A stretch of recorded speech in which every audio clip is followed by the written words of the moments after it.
Welcome, everybody, to the NHL Weekly Show on the Grueling Truth Sports Network, which has turned into an NHL every 3 or 4 month show.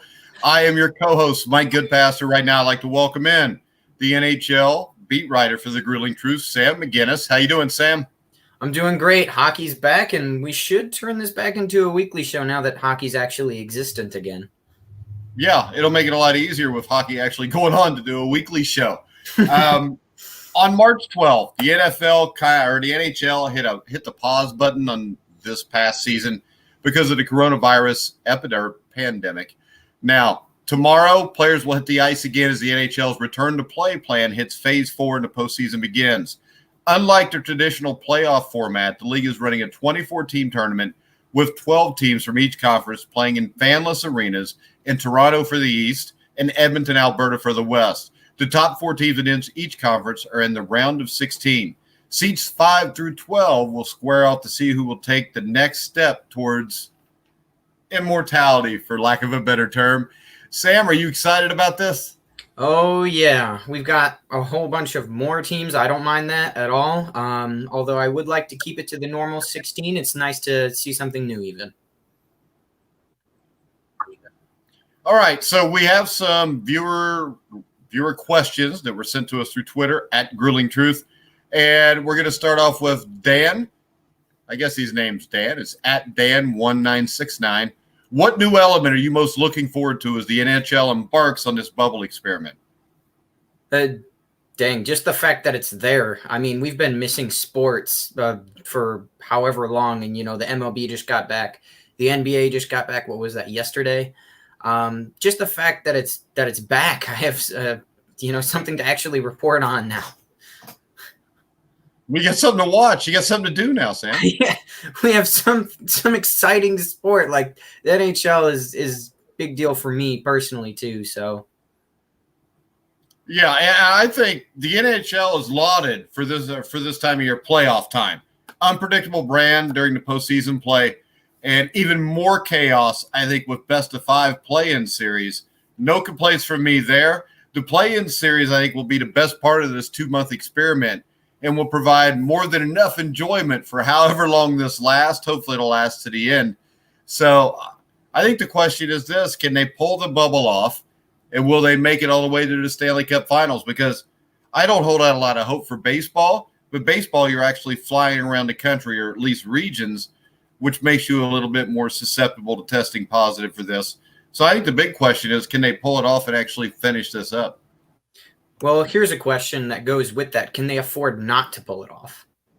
So if it comes to a point that they may just see that the money, they have to find a way, it may come to that point. If not, I suppose there's a scenario where they do end up, taking this out. But personally, I don't know about the rest of you, but I'm kind of sick about hearing about COVID. If we somehow get canceled by this, I'm just kind of done talking about it. Let's enjoy what we've got.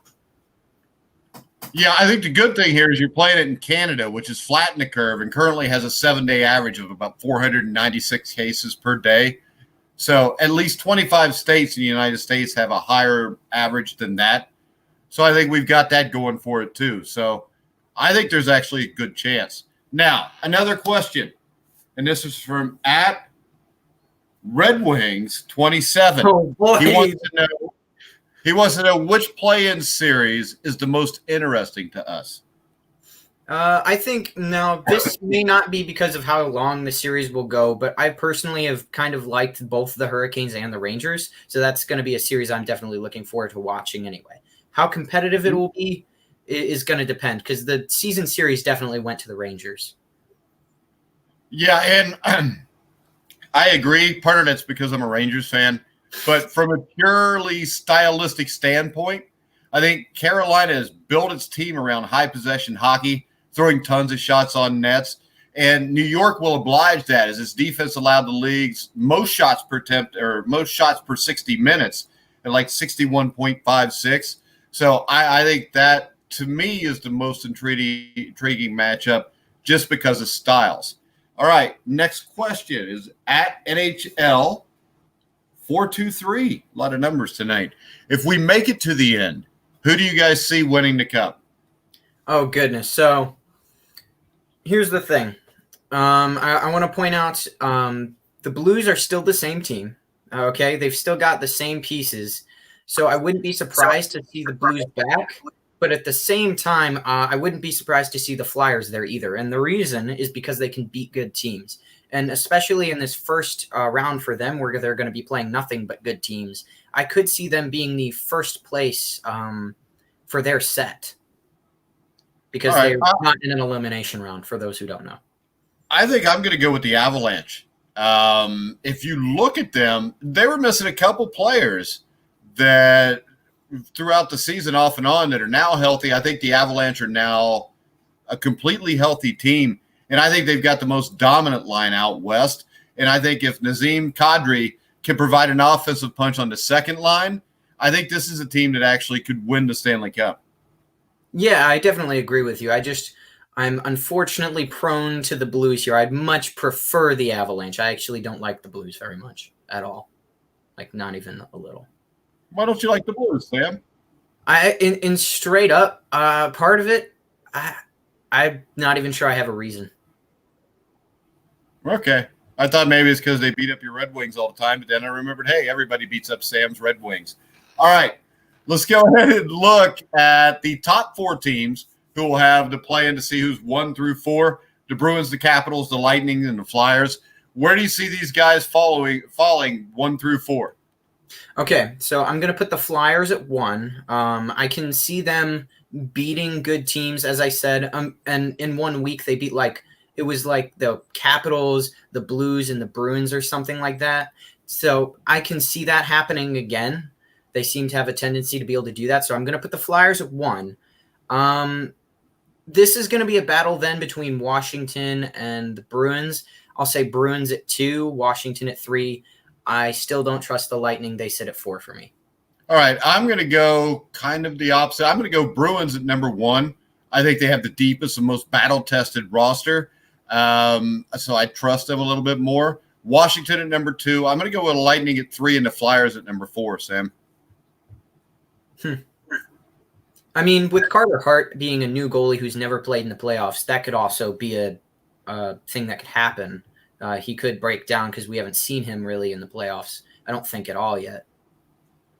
All right, let's go ahead and let's look at the play-in games to see who gets to play those 4 teams in the East. And we're going to start off with the number 5 seed, the Pittsburgh Penguins, against the number 12 seed, the Montreal Canadiens. Sam, who do you like here?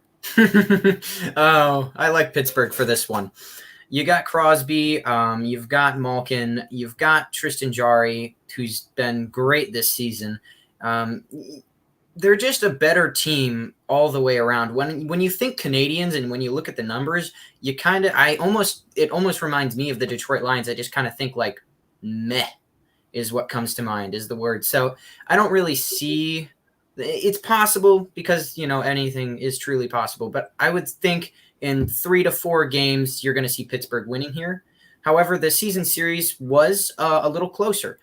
They did lose it 2-1, but one of those was an overtime loss, and the game they won was 4-1. So, yeah, I think the Canadians will actually maybe get a game, and I think that they had promise, but it came increasingly apparent that there's just not enough depth of talent on the roster.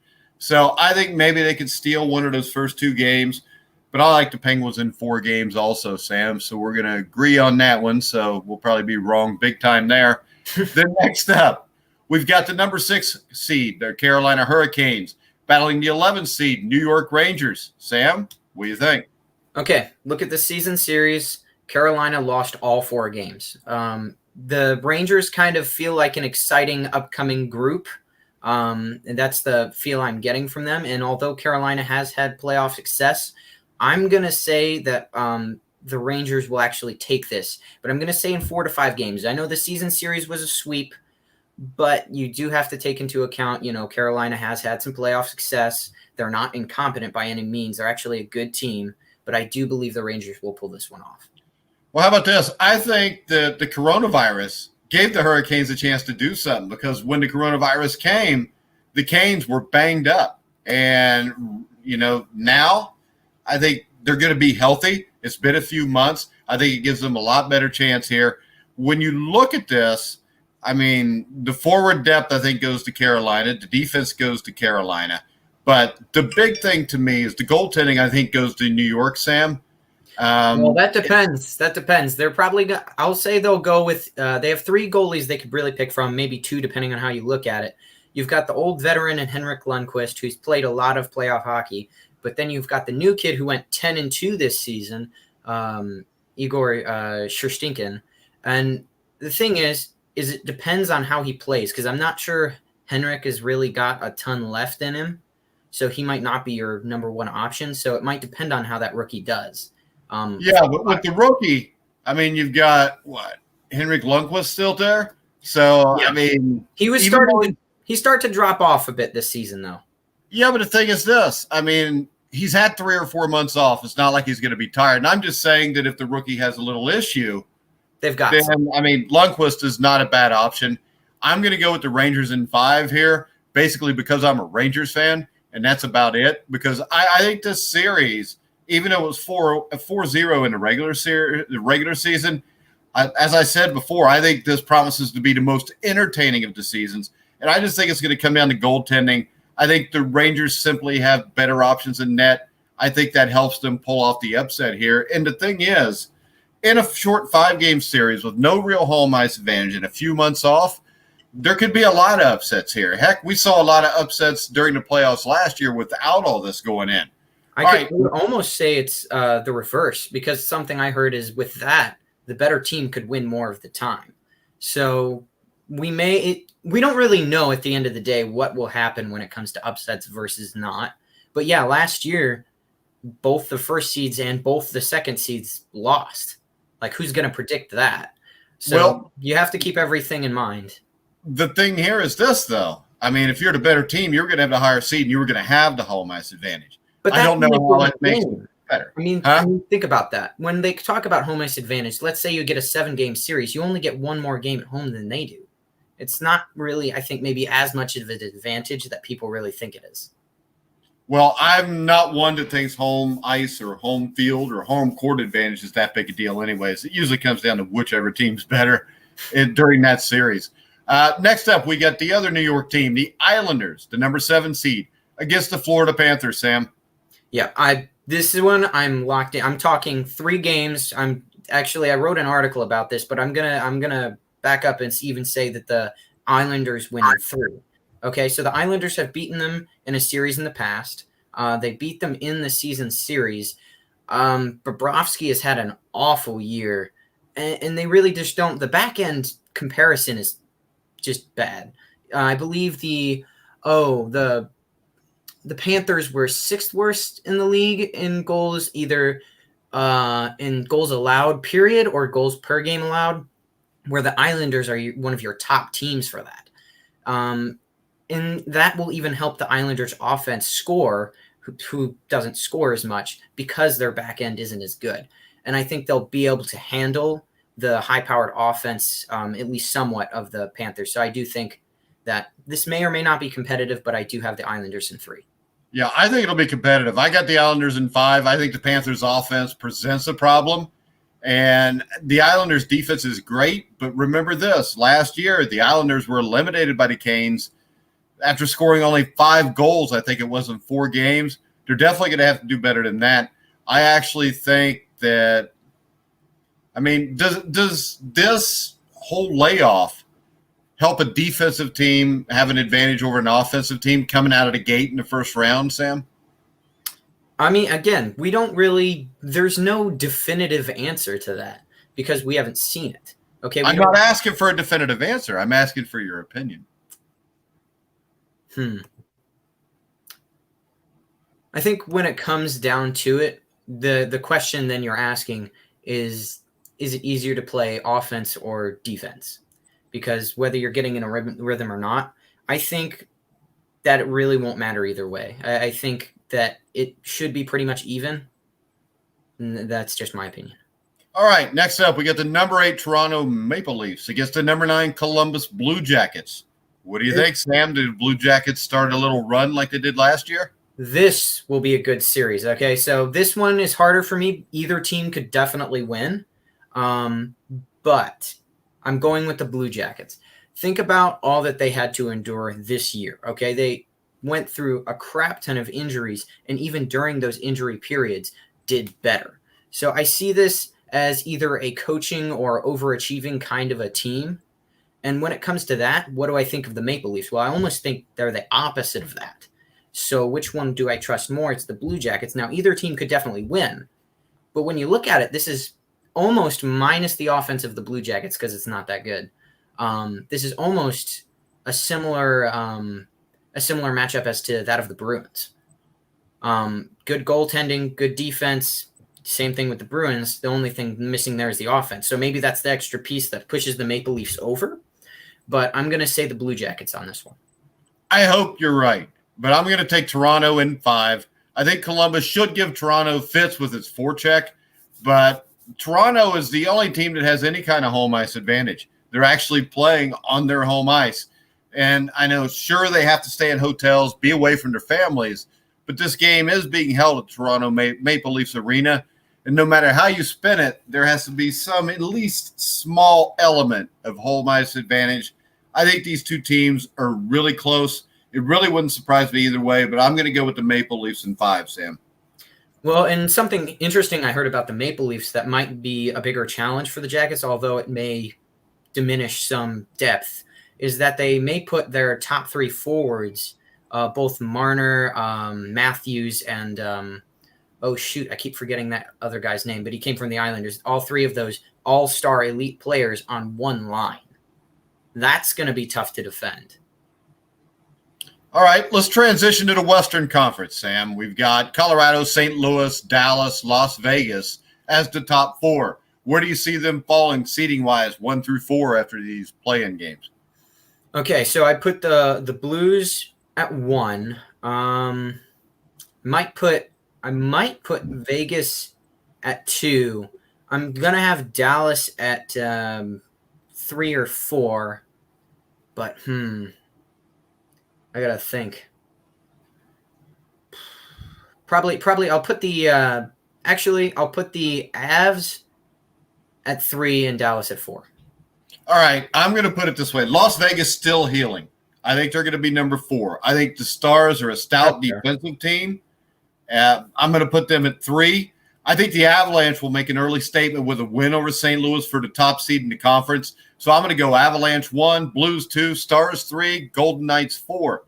That brings us to the Edmonton Oilers, the number 5 seed, taking on the Chicago Blackhawks, the number 12 seed. Who would have thought the Blackhawks would have made the playoffs just 5 or 6 months ago, Sam?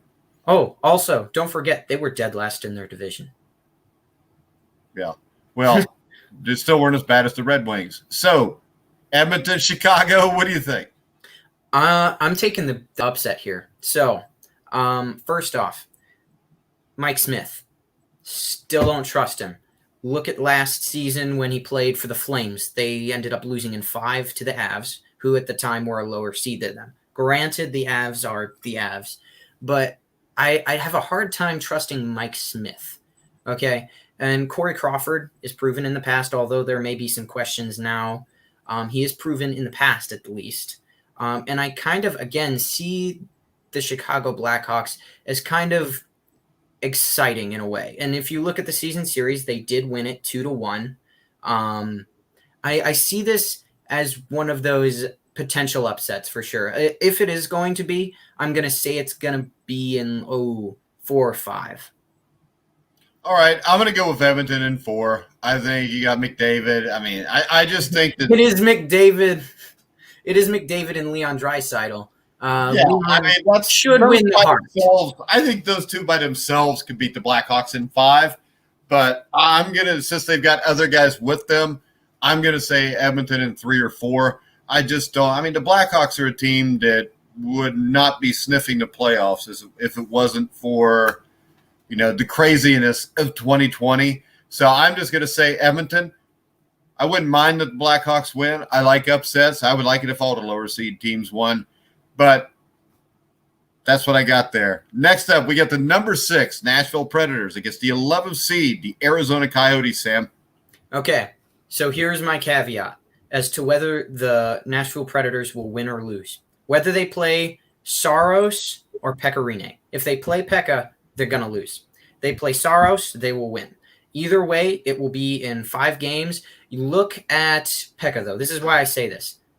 He has choked away so many playoff games, even at home, where they've had to pull him on home ice. I can't trust them. It's as simple as that. And this is one of the reasons they lost to the Stars. I believe they pulled him after letting in 3 goals in a short period of time, like a period or something. So if they play Saros, it looks as though, at least from the numbers basis, he did better this season. And I don't really trust the Yotes either, because if you look at after they got Taylor Hall, the record is actually significantly worse than when they didn't have him. And they kind of just sputtered out after having him. So it will depend on whether the Predators kind of shoot themselves in the foot or not. Also, Roman Josi on the Predators, may I point out that he is the leading scorer on the team by like 15 points or 12 points or something, and he is a defenseman. All right, I'm going to go with the upset here. I'm going to go with Arizona. I think when you look at it in a short sprint to 3 wins, I'm going to take goaltending and a motivated Taylor Hall in the upset here. Sam, am I nuts? No, I don't think you are. I mean, the goaltending has been pretty great. I think they do have a goaltender that could have been nominated for Vezina. So yeah, you're not crazy here. My thing is just whether they play Saros or not. So it will be in 5 for me. Well, I'm gonna call it in 5. It could be other things, but I'm gonna call it in 5. It's just whether they play Pekka or not. I would rather them play Saros. All right, next up, the number 7 seed, the Vancouver Canucks, will battle the number 10 Minnesota Wild. Sam. Okay, so I like the Wild, but I'm not going to pick them. Here's the thing. Again, a little exciting, but the Canucks are the better team here. They've got good goaltending, the dark horse Vezina candidate. I saw them play the Blue Jackets earlier this year. Now, they did choke that game away. It's loud in Columbus's arena, by the way. Just for anybody, it's like painfully loud. But yeah, I will take them. I do see them as the better team, and you really can't pick all the upsets. It doesn't really work that way, and I do see them winning this series. Yeah, I think this is a tough series. I think Vancouver wins it in 5. Yeah, and I think the qualification round could end up being kind of fun, messy chaos in front of a goalie you hope makes the save. And I think that's basically Vancouver's style. So I'm going to take the Canucks there, and that'll move us on to finally the number 8 Calgary Flames against the 9th-seeded Winnipeg Jets, Sam. Okay, so Connor Hellebuyck literally carrying his defense and possibly his – yeah, he's carrying people hardcore. He, with a bad defense, put up a .922 save percentage this year. And I was talking with one of our friends from Alberta about this, Carl. He thought they were arguably the worst defense in the league, and Connor is still up for Vezina. That's ridiculous. Okay, you talk about goaltending can often decide series. If you're going off of that basis, 100% the Winnipeg Jets should win. Now, Rittich isn't a bad goalie, so you've got that on the Calgary Flames end. But at the end of the day, you've got an average offense with the Jets, pretty much bad defense, but fantastic goaltending. So I'll pick Winnipeg in 5. Not to say the Flames couldn't do it. But they haven't had a good offense, but their back end's been good. All right, I'm going to go with the Flames in 4. I think depth disadvantages for the Jets, especially on defense, tilt the series to Calgary, Sam. Yeah, I mean, again, Connor Hellebuyck, how much help he's going to get may be pretty, it's going to – we'll see. If he performs like Ben Bishop does sometimes, we might get something good. All right, Sam, anything else you want to discuss before we wrap it up? Yeah, so one other thing.